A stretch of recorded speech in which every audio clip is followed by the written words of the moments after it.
If you've got multiple genre elements in your story, how do you decide what genre you are? My name is Gina. I'm an author, editor, publishing professional. I help you make your writing better. So the short answer here is that you are going to read a lot more. You are going to read in the genre you think you are writing in. You're going to read in the ones that you're pretty sure you aren't. I mean, you're just there to like double check, and then you're going to read in anything adjacent. Does that sound like a lot of reading? It is. You're going to have to read a lot in order to be able to publish successfully. The specific answer here, this person says, I have magic, ghosts, horror, but mainly my main character has to learn the origin of a curse to break it like a thriller/mystery. You've written either fantasy or horror. Ghosts and horror sounds like that's pretty strong in that vein. You can have some magic and like supernatural stuff in a horror genre.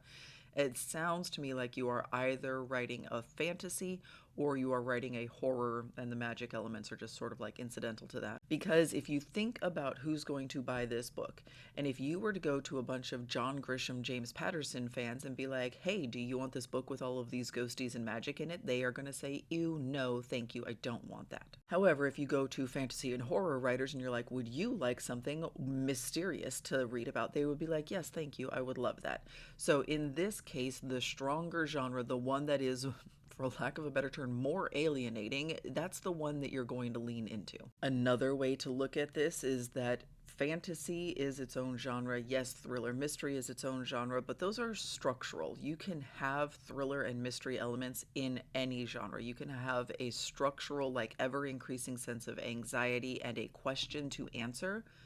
Those elements can be in science fiction, fantasy, horror, historical fiction, literary fiction. They can be all over the place, like in any type of genre. They can be in young adult contemporary. They like you can have those elements in lots of different types of stories. But if you have an abundance of magic, ghosts, horror, and a curse. So we are talking about like things that aren't real, things that don't, I guess horror in and of itself exists all the places, but when we are talking about it as genre elements, these are like fantastical, not existing in the real world elements.